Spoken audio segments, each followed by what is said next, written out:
Hello, everyone. I'm going to read to you today a piece I wrote for The Telegraph in the UK. I'm reading it because sometimes, rather than speaking spontaneously, it's necessary for me to craft my words with as much care as I can manage, especially when dealing with things that are pushing the limits of my conceptual ability, let's say. Writing is the deepest form of thinking, and sometimes I need to rely on it. And so that's why I'm reading it. Now, the next issue is how I'm going to read it. So I've written a number of these news pieces, let's say, commentaries recently, and people have objected, some people have objected to my tone. I'm often dealing with things that I would say frighten me to take on to some degree. They're big issues and they're contentious, and so a handy source of impetus and power, motive power in such situations, is to harness a certain degree of outrage and anger. That also fuels my spirit, I suppose, in some sense. When I'm writing these articles, it would be easier in many ways just to sit on the couch and read a Stephen King novel, but I have to get up the energy. And maybe I do that by relying to an untenable degree on wrath, which is a cardinal sin in some regards. Now, it's not like there's not things that are worth being irritable about.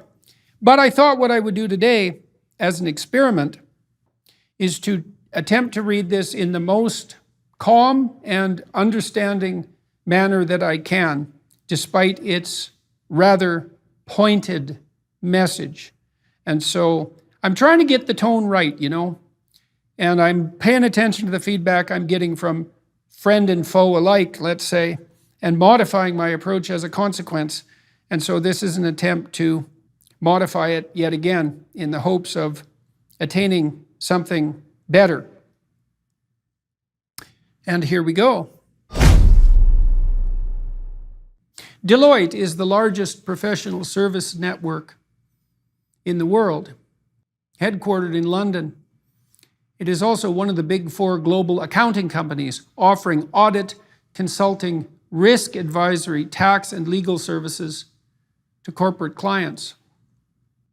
With 250,000 professionals operating on those fronts worldwide, and as the third largest privately owned company in the US, Deloitte is a behemoth with numerous and far-reaching tentacles. In short, it's an entity we should all know about, not least because such enterprises no longer limit themselves to their proper bailiwick, profit-centered business strategizing, say, but, consciously or not, have assumed the role as counselors to globalists whose policies have sparked considerable unrest around the world. If you're seeking the cause of the Dutch agriculture and fisheries protests, the Canadian trucker convoy, or before that, the rise of the so-called Yellow Jackets in France, the farmer rebellion in India a few years ago, the recent catastrophic collapse of Sri Lanka, or the energy crisis in Europe and Australia, you can instruct yourself by the recent pronouncements from Deloitte.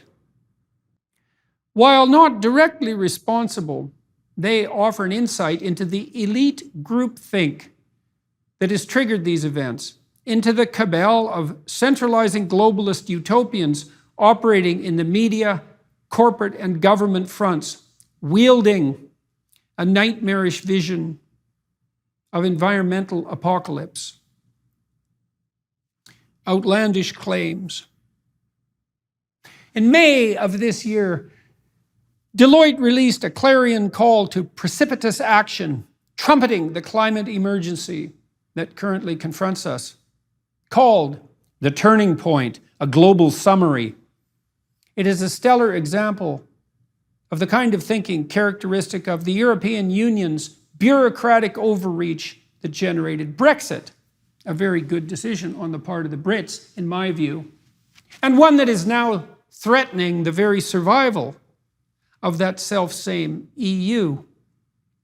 The report opens with two claims. First, that the storms, wildfires, droughts, downpours, and floods around the globe in the last 18 months are unique and unprecedented, a dubious claim. And implicitly, that the science is now at a point where we can say, without doubt, that experts can and must model the entire ecology and economy of the planet, and that we must modify everyone's behavior moving forward, by hook or by crook, to avoid what would otherwise be the most expensive environmental and social catastrophe in history.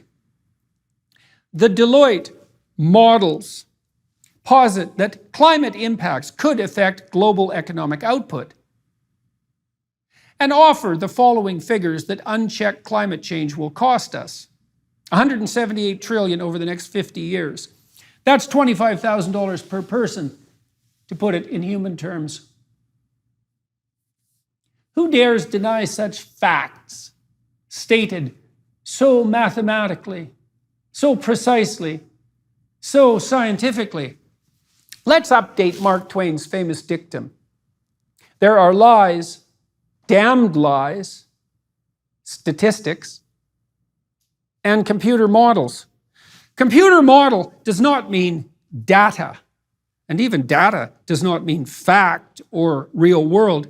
Computer model means at best hypotheses posing as mathematical fact. No real scientist ever says, follow the science.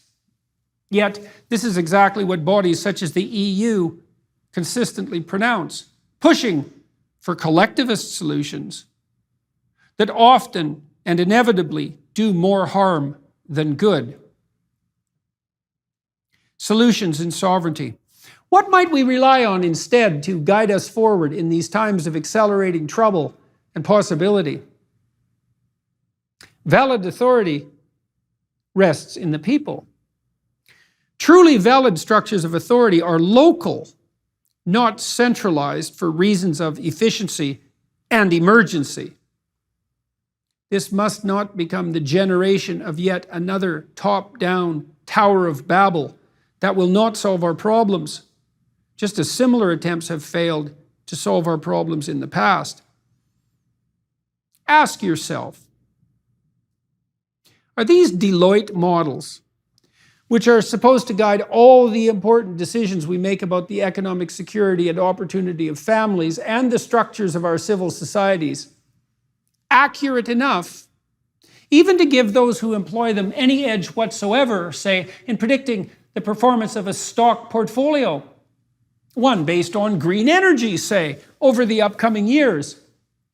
The answer is no. How do we know? Because if such accurate models existed and were implemented by a company with Deloitte's resources and reach, Deloitte would soon have all the money. That is never going to happen. The global economy, let alone the environment, is simply too complex to model. It is for this reason, fundamentally, that we have and require a free market system.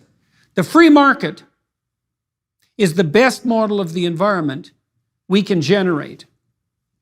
Let me repeat that with a codicil. Not only is the free market the best model of the environment we can generate, it is and will remain the best model that can, in principle, ever be generated, with its widely distributed computations constituting the totality of the choices of 7 billion people. It simply cannot be improved upon, certainly not by presumptuous, power-mad globalist utopians who think that hiring someone, mysteriously manipulating a few carefully chosen numbers, and then reading the summarized output means genuine contact with the reality of the future and the generation of knowledge unassailable on both the ethical and the practical front. The impact of delusional thinking. Why is this a problem? Why should you care? Well, the saviors at Deloitte admit that there will be a short-term cost to implementing their cure, which is, by the way, net zero emissions by 2050, an utterly preposterous and inexcusable goal, both practically and conceptually. This, by the way, is a goal identical to that adopted last week by the utterly delusional leaders of Australia, who additionally committed that resource-dependent and productive country to a 40% plus decrease by 2005 standards in greenhouse gas emission within the impossible time frame of 8 years. This will devastate Australia, as the framers of such plans, with their "it justifies everything" emergency, know, and even somewhat admit to knowing. Here is the confession, couched in bureaucratic doublespeak from the Deloitte consultants. During the initial stages, the combined cost of the upfront investments in decarbonization, coupled with the already locked-in damages of climate change, would temporarily lower economic activity compared to the current emissions-intensive path. The omniscient planners then attempt to justify this with the standard empty threats and promises. The suffering is certain, the benefits ethereal. Those most exposed to the economic damages of unchecked climate change would also have the most to gain from embracing a low emissions future. Really? Tell that to the African and Indian populations in the developing world, lifted from poverty by coal and natural gas. And think, really think about this statement. Existing industries would be reconstituted as a series of complex, interconnected, emissions-free energy systems, energy, mobility, industry, manufacturing, food and land use, and negative emissions. That sounds difficult, don't you think?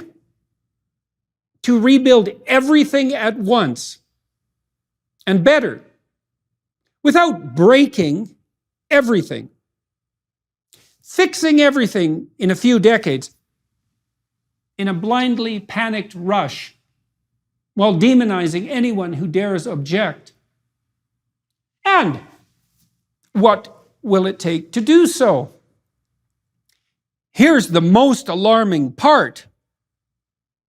Nothing more than, quote, a coordinated transition that will require governments, along with the financial services and technology sectors, to catalyze, facilitate, and accelerate progress, foster information flows across systems, and align individual incentives with collective goals. A clearer statement of totalitarian inclination could hardly be penned. Certain outcomes versus predicted outcomes. The one thing the Deloitte models guarantee is that if we do what they recommend, we will definitely be poorer than we would have been otherwise for an indefinite but hypothetically transitory period. Yet, any reduction in economic output, however temporary and necessary, will be purchased at the cost of the lives of those who are barely making it now. Period. Have you all noticed that food has become much more expensive? That shelter has become much more expensive? That energy is more expensive? That many consumer goods are simply unavailable? Can you not see that this is going to get worse if the Deloitte-style moralists have their way? How much short-term pain are you going to be required to sustain? Decades worth? All your life? And the life of your children? It's very likely for your own benefit. Remember that. And all this painful privation is not only not going to save the planet, it's going to make it far worse. I worked for a UN subcommittee that helped prepare the 2012 report to the Secretary General on Sustainable Development. Whether or not it was a good idea to contribute to such a thing is a separate issue. I do believe, at least, that the report would have been much more harmful than it was without the input of the Canadian contingent. We scrubbed away several layers of globalist utopianism and Cold War era conceptualization and cynicism. That was something. I garnered a key and crucial insight from the several years' work devoted to my contribution. I learned that the fastest and most certain pathway forward to the future we all want and need, peaceful, prosperous, beautiful, is through the economic elevation of the absolutely poor. Richer people care about the environment, which is, after all that is outside the primary and fundamental concern of those desperate for their next meal. Make the poor rich, and the planet will improve, or at least get out of their way while they try to make themselves rich. Make the poor poorer, and this is the concrete plan, remember, and things will get worse, perhaps worse beyond imagining. Observe the chaos in Sri Lanka, if you need proof. There are clearly more important priorities than costly and ineffective emergency climate change reductions. Bjorn Lomborg's work, among others, such as Marian Tupy and Matt Ridley, has demonstrated that other pressing problems could and should take political and economic priority from the perspective of good done per dollar spent. Money could and should be spent, for example, to ensure the current health and therefore future productivity and environmental stewardship of currently poor children in developing countries, for example. How about attending to remediation of the actual world of pain and deprivation of such children, rather than saving the hypothetical world and the hypothetical world of future children in abstraction? Stirrings of revolt. Citizens are waking up to this. Dutch farmers and fishermen are rising up. Canadian truckers are pushing back. And such protests are spreading and increasing in intensity, as they should. Why? Because Deloitte consultants and like-minded centralists are pushing things too far. It will not produce the results they are hypothetically intending. This agenda, justified by emergency, will instead make everyone poorer, particularly those who are already poor. This use of emergency force will instead make the lives of the working men upon whom we all depend for our daily bread and shelter more difficult and less rewarding. Finally,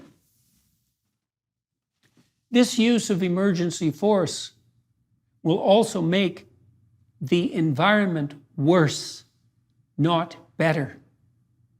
Why? If you wreak your temporary economic havoc to eventually remediate the world, those whom you sacrifice so casually in the attempt will descend into chaos.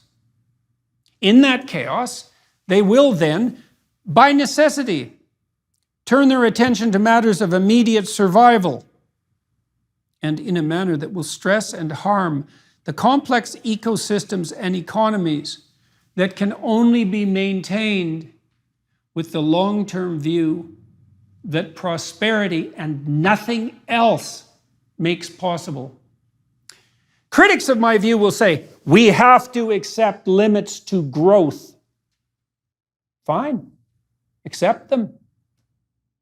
Personally, abandon your position of planet-devouring wealthy privilege. Join an ascetic order. Graze with the cattle. Or, if that's too much, and it probably is, then purchase an electric car, if you want one. But no diesel-powered emergency backup vehicle or electric power generator for you. Buy some stock in Tesla. That's probably the best bet on that front. But you don't approve of the likes of Elon Musk, do you? Stop flying. Stop driving, for that matter. Get on your bike instead in your three-piece business suit. In the winter, if you dare, I'll splash you with icy and salty slush as I drive by in my evil but warm Ford Bronco SUV and help you derive the consequent delicate pleasure of your own narcissistic martyrdom. Save the planet with your own choices, but quit demanding that the rest of us blindly follow your diktats. Quit demonizing and castigating us merely because we don't just happily cede to you all the extant power. We're not evil just because we don't believe that you are omniscient. We're not evil just because we don't want you to assume omnipotence and omnipresence too. There is simply no pathway forward to the green and equitable utopia that necessitates the further impoverishment of the already poor, the compulsion of the working class, or the sacrifice of economic security and opportunity on the food, energy, and housing front. There is simply no pathway forward to the global utopia you hypothetically value that is dependent on force. And even if there was, what gives you the right to enforce your demands on other sovereign citizens equal in value to you? An alternative solution.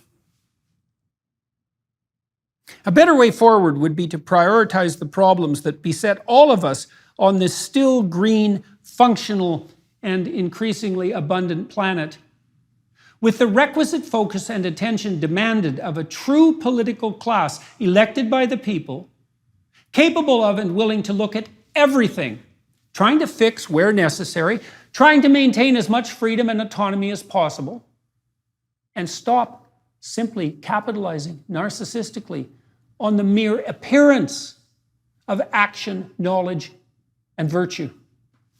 We should obtain true cooperative consent from those affected, farmers, truckers, working class people, who have turned in irritated desperation to figures such as Trump, and work with them rather than forbidding them with your power or improving them so they will be finally worthy of your time and attention. Help replace dirty energy with clean if you must, but do it on your own dime. And make sure that the results are cheap and plentiful if you want to help the poor and the planet. The warning bells are ringing. Listen to them before they turn into sirens. We will not advance without resistance through the straits of your enforced privation. We will not allow you to steal and destroy the energy that makes our lives bearable and that produces our food and shelter and housing and the sporadic delights of modern life just to address your existential terror, particularly when it will fail to do so in any case. We will not allow our children to be criticized first for having the temerity to merely exist, and then deprived of the prosperous and opportunity-rich future we strived so hard to prepare for them. We remain unconvinced that your frightened and self-congratulatory moralizing and intellectual pretension ignorance of the limits of statistics, and misuse of arithmetic. We do not believe, finally, and most absolutely, that your declared emergency and the panic you sow because of it means that you should now be ceded all necessary authority. So, leave us alone, you centralizers of power, you worshippers of Gaia, you sacrificers of the wealth and property of others, you would-be planetary saviors, you Machiavellian pretenders and virtue signalers, objecting to power, all the while you gathered around you madly. Leave us alone, to prosper or not, as a result of our own choices, as a result of our own actions, in the exercise of our own requisite and irreducible responsibility. Leave us alone, or reap the whirlwind, and watch the terrible destruction of what you purport to save in consequence.